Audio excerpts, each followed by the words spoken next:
जय सिया राम दोस्तों। मैं हूं आपकी मित्र मयूरी। फिर एक प्रसंग लेकर आई हूं और आशा करती हूं कि आपको बहुत अच्छा लगेगा। जैसा कि हम सब जानते हैं, मनुष्य अपनी परिस्थितियों का गुलाम होता है।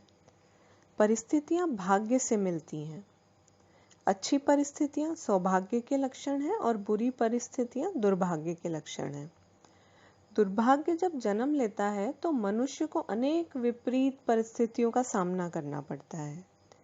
भाग्य आपको जो कुछ भी दे वह महत्वपूर्ण तो है, लेकिन इतना भी नहीं।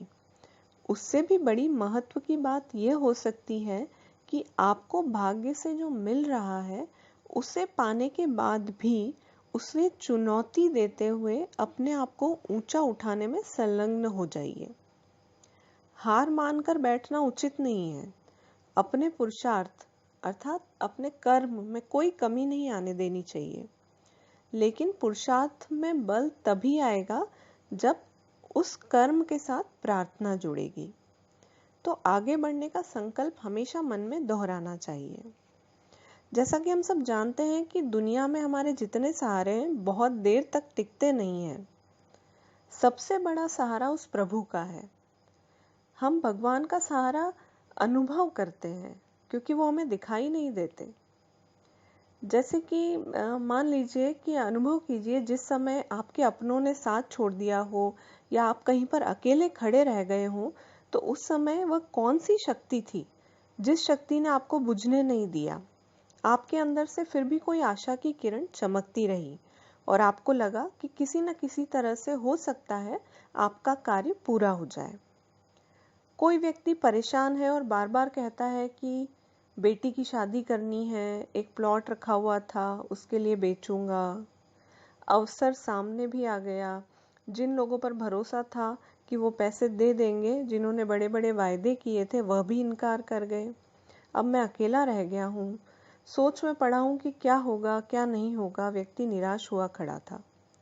अचानक कोई ऐसा व्यक्ति सामने आ गया कि आपका भी काम हो गया और आपको पता भी नहीं लगा कि कार्य पूरा कैसे हुआ। आप हैरान होकर कहते हैं कि मुझे तो नहीं लग रहा था कि मेरी नैया पार होगी, लेकिन भगवान ने न जाने किस तरह मेरा कार्य पूरा कर दिया। इस तरह के कार्य हमारे साथ कई बार होते हैं कि जब दुनिया में कोई व्यक्ति साथ नहीं देता तो कोई तो ऐसी शक्ति है, कोई अज्ञात शक्ति आप कह सकते हो, जो हमें दिखाई तो नहीं देती पर हमारे साथ होती है। वही शक्ति हमारा सहारा बनकर हमारी नैया पार लगाती है और उस पर भरोसा करना हम सबका कर्तव्य है। अगर थोड़ा सा भी हमारा कोई भला कर दे, हमारी हेल्प कर दे, तो हम कितना कितना धन्यवाद करते हैं। लेकिन वह शक्ति, वह प्रभु जो रात दिन आपका भला कर रहा है, आप पर कृपा कर रहा है, क्या हम इतना सा भी नहीं कर सकते कि सुबह शाम बैठकर हाथ जोड़कर उस दाता से कहें कि प्रभु तेरा लाख लाख शुक्र है, तूने मुझ पर बड़ी कृपा की है। पर यहाँ पर ये बात तो है कि भगवान को धन्यवाद कर देने से या बुरा भला कह देने से कोई फर्क नहीं पड़ता।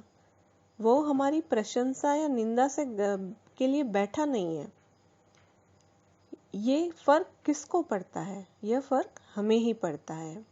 हम जिस प्रकार के भाव और जैसी ध्वनियां अर्थात जैसी तरंगे हम संप्रेषित करते हैं, वही ध्वनियां आपके पास कई गुना बढ़कर वापस आ जाती हैं, आपके मस्तिष्क से टकराती हैं और आपको ही हानि या लाभ कराती हैं।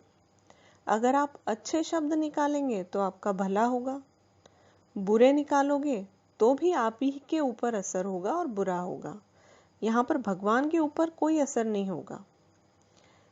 जैसे एक उदाहरण के लिए कि अगर किसी को बहुत सर्दी लग रही है तो अग्नि के ताप के पास बैठते ही उस व्यक्ति की सर्दी दूर भागने लगती है।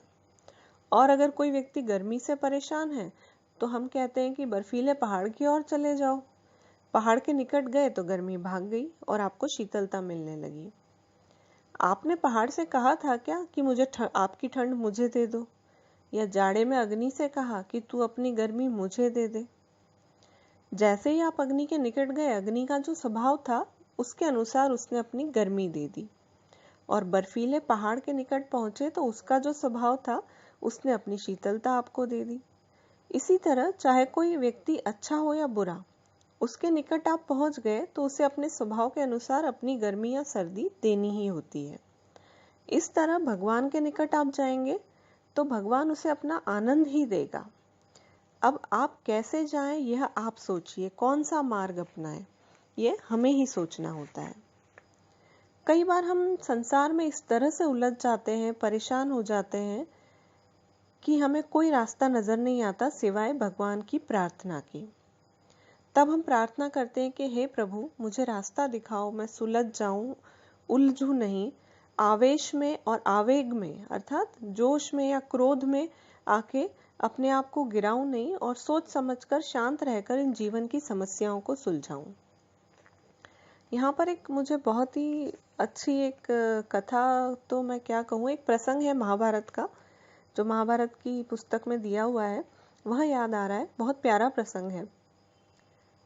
एक बार की बात है, वासुदेव, श्री कृष्ण, बलराम और सात्विकी तीनों वन की यात्रा कर रहे थे और एक स्थान पर सुंदर बगीचा सरोवर था, वहां रुके और वहां बैठ गए।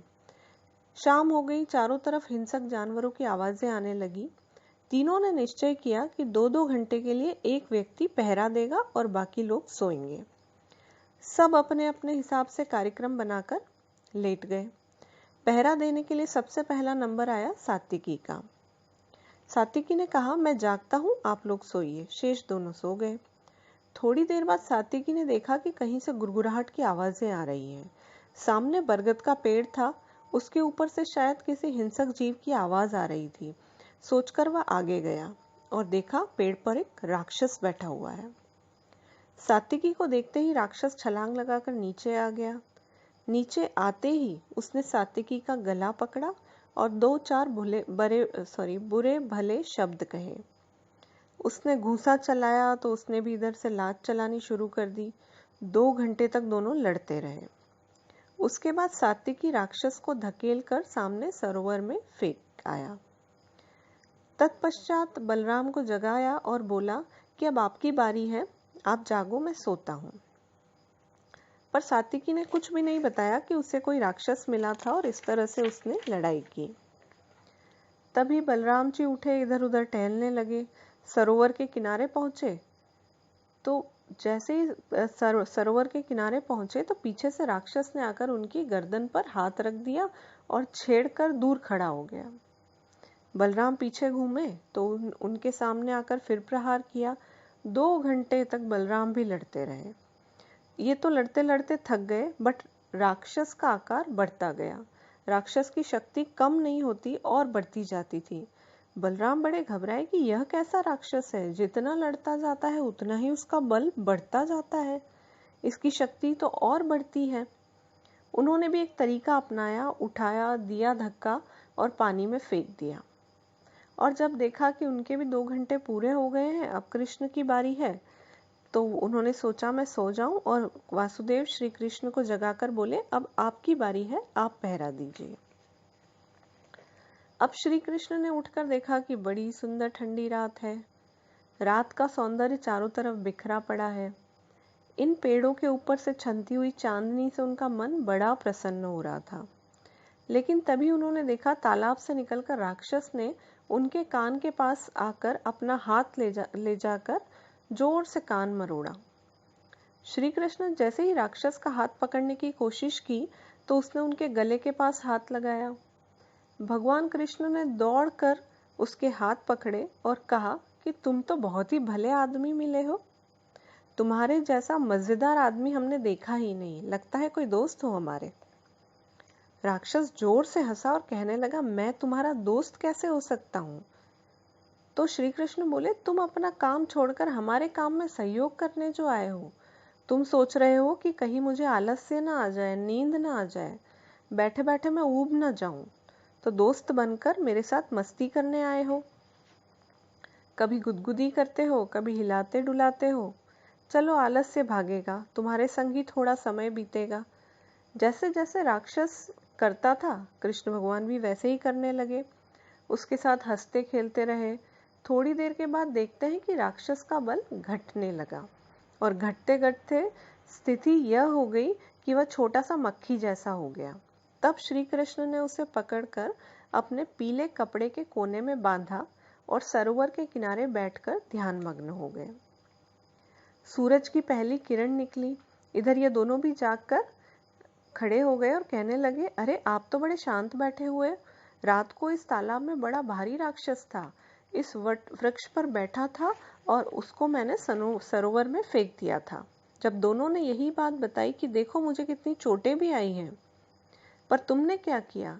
तब श्री कृष्ण भगवान ने कहा, आया तो था राक्षस, लेकिन मैंने उसे अपनी चादर के पल्ले से बांध लिया है। तब बलराम और सात्विकी कहने लगे, खोलो उसको, हमें देखें तो सही। जैसे ही चादर खोली तो उन्होंने देखा कि छोटी सी मक्खी है और दोनों बोले, शक्ल तो वही है, लेकिन ये इतना छोटा कैसे हो गया? तब भगवान कृष्ण हंसकर बोले, जानते हो ये कौन है? इस राक्षस का नाम है आवेश, क्रोध। यह चाहता है कि जैसा मैं करूं दूसरा भी वैसा ही करे। जैसा मैं किसी के सामने अपना स्वरूप दिखाऊं तो अगला व्यक्ति भी वैसा ही स्वरूप दिखाए। यह बदला चाहता है। यह किसी को एक घूसा लगाए तो वह चाहता है कि दूसरे को क्रोध आए और वह भी एक घूसा लगाए। किसी ने एक गाली दी तो आदमी का मन उसे 2 गाली देने को चाहता है। एक घूसा लगाएगा तो आदमी भी चाहेगा कि 2 घूसे लगाऊं। जब यह राक्षस किसी के अंदर घुस जाता है तो यह दुगना होना चाहता है, दुगने से फिर चौगुना होना चाहता है। यह कहीं रुकता नहीं, इसकी ताकत बढ़ती जाती है। तो मैंने क्या किया कि इसकी ताकत घटने लगी। हाँ, जब इंसान अपने आप को संतुलित रखता है तब वह हर समस्या को हंसता मुस्कुराता हुआ सामना कर सकता है। तो इसी क्रोध रूपी राक्षस को मैंने इसकी उपेक्षा करी तो ये अपने आप छोटा होता चला गया। जितना इसको ईंधन डालकर बढ़ाओगे ये बढ़ता चला जाएगा, इसलिए मैंने इसे बांधा और पल्ले में रख लिया। अब देखो आनंद से मेरे सामने झींझी की आवाज निकाल रहा है। समझ में नहीं आता कि ये कैसे हुआ। बलराम कहने लगे, बड़ी से बड़ी समस्याओं को छोटा बनाना तो तुम्हें आता है कृष्ण, और हमसे क्या होता है कि हम हर छोटी समस्या को बड़ी कर देते हैं। भगवान कृष्ण दाऊ को समझाते हुए कहते हैं कि जो अपने को नियंत्रित कर लेता है, जो संतुलित होकर चलेगा, जो अपनी जीवनचर्या को मुस्कुराता हुआ आगे बढ़ाएगा और अपने मन और मस्तिष्क को नियंत्रण से बाहर नहीं जाने देगा, कितनी भी राक्षस वृत्ति का मनुष्य सामने आ जाए, ऐसा व्यक्ति उसके हाथ का खिलौना नहीं बनेगा, जैसे कि सब बन जाते हैं।